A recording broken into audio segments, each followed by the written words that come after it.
We'll also look at an issue called gender equity. Is it worthy of all the fuss? And we'll scout the Cowboys, Oklahoma State that is. All that and more coming up next.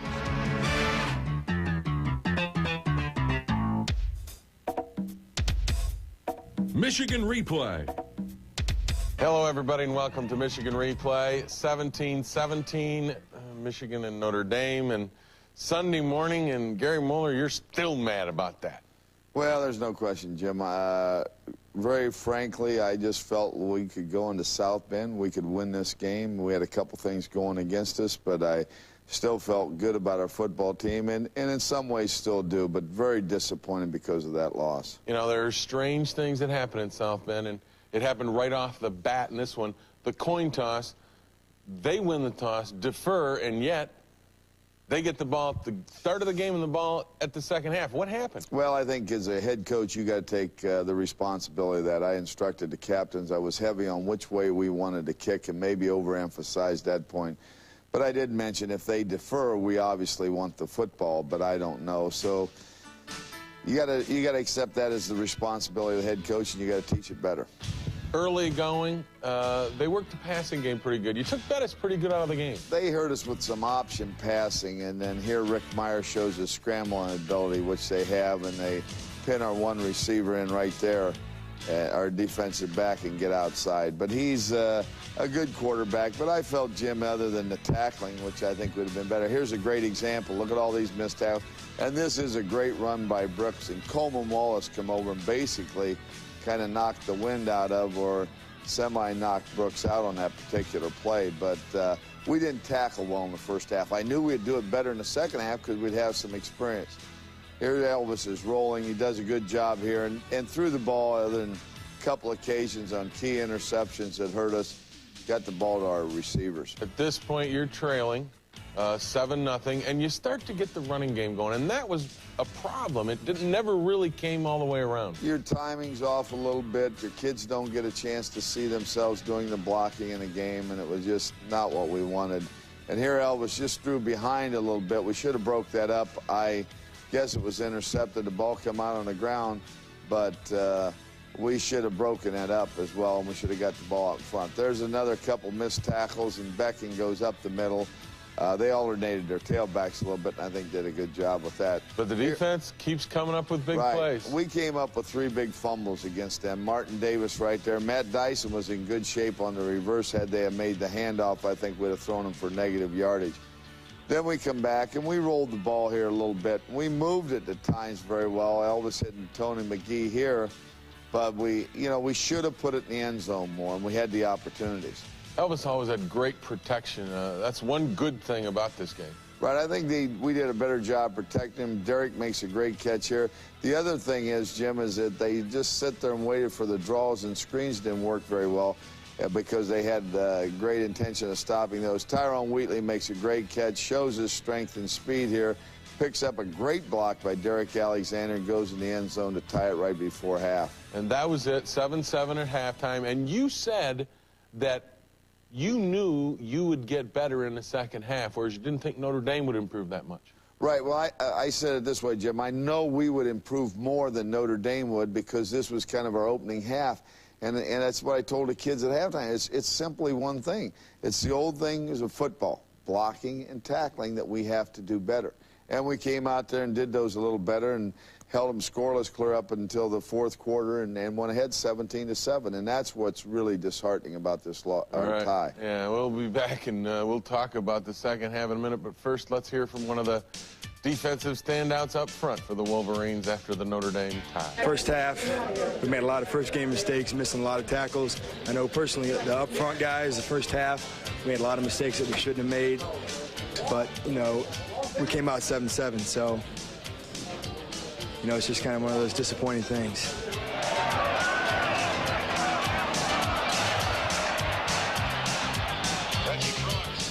Good. The game was kind of disappointing, but, I felt really good playing.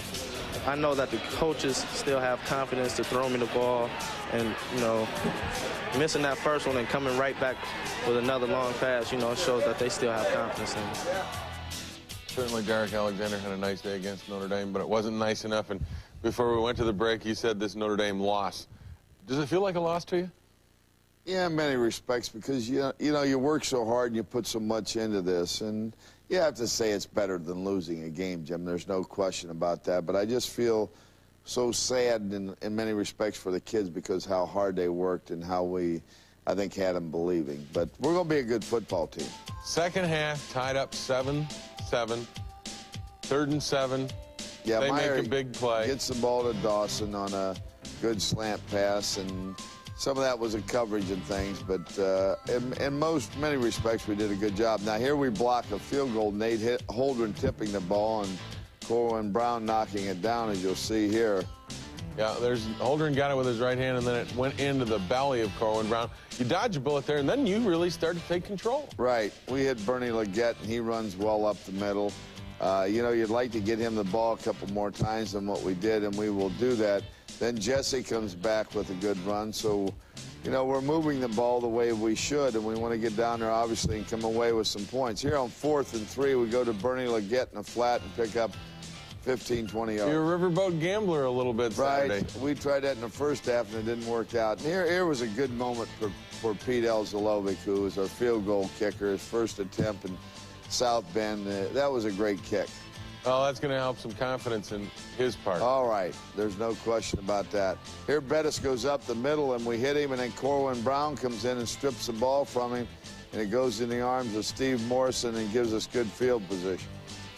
Now you got the ball back, and you really start to work again, the pass again.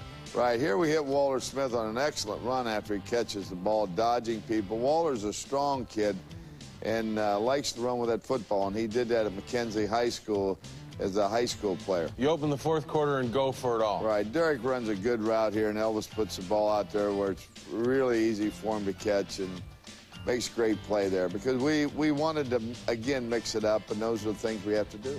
And you have a 10-point lead at that point, and then Notre Dame comes back, you let them right back in. Right. Here's the play that shouldn't happen. You shouldn't let that ball outside the defense. The guy runs around there for about 18, 20 yards or so.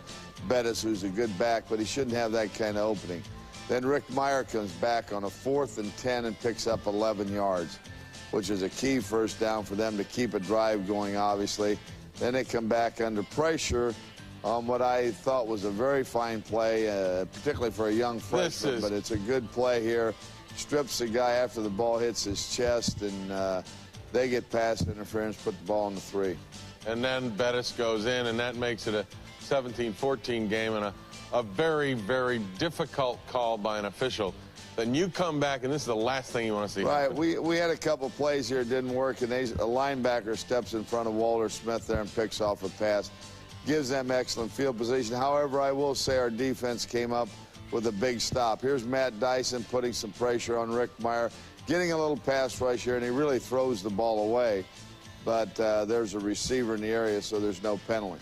That is a big, big play because they are forced now to kick the field goal. They make it by Hentrick. It makes it a 17-17 game.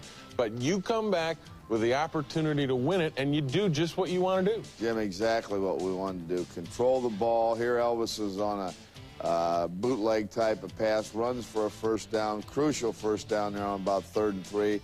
And then we come back, and we're moving the ball quite well. Here we hit Derek Alexander on a good comeback. He makes a good move. Big 3rd down pass, big time play. I think Elvis for the, now he's going to throw a ridiculous pass here in a minute, but I think for the most part he had a good game. And Wheatley finally gets untracked here, runs a good playoff tackle, and kind of pulled the growing area there, Jim. Maybe sore for a few days. Then here's the pass you don't like to see. The back should have been picked up on that. The blitzer from the corner, our back should have picked him up, and then we'd have had an easier time throwing that ball. But it was one of those tough deals. And again, you talk about that at end 17-17. You say the back should have picked up. That's a first game mistake. Notre Dame had a game, you didn't. How much did that come into play? Don't use it as an excuse. No, I'm not going to use it as an excuse, but it's just it's a fact. And more than that, it's the blocking, the togetherness that you miss, and the tackling on defense. More than anything else out there is those two things. Even like Derek Alexander, we had him wide open once, and we dropped a big bomb possibly for a touchdown. So we got a ways to go. We're not a good football team yet, but quite honestly, we're not a bad one either. Look that Boyle. up a big play other than that one option run for 20-some yards. And that was a lot of missed tackles and a good run by Brooks. But I really believe that that'll come. And I think our secondary, Jim, a key part that I was worried about, played better. There were some good hits in there by Alfie Birch, Coleman Wallace, Brown. Those kids did some tackling. Al, it's history now. Notre Dame and Michigan 17-17. Don't go away. We'll be back with some issues and answers about collegiate football. Before that, though, we hear from another one of Saturday's heroes in Notre Dame. You got to give them credit, but that's a team we should have moved around out there. You know, I mean, that was our game plan, and we just didn't execute early on. We moved down the field about 4 times to the 30-yard line, and couldn't do anything with it. So it came back to haunt us in the end.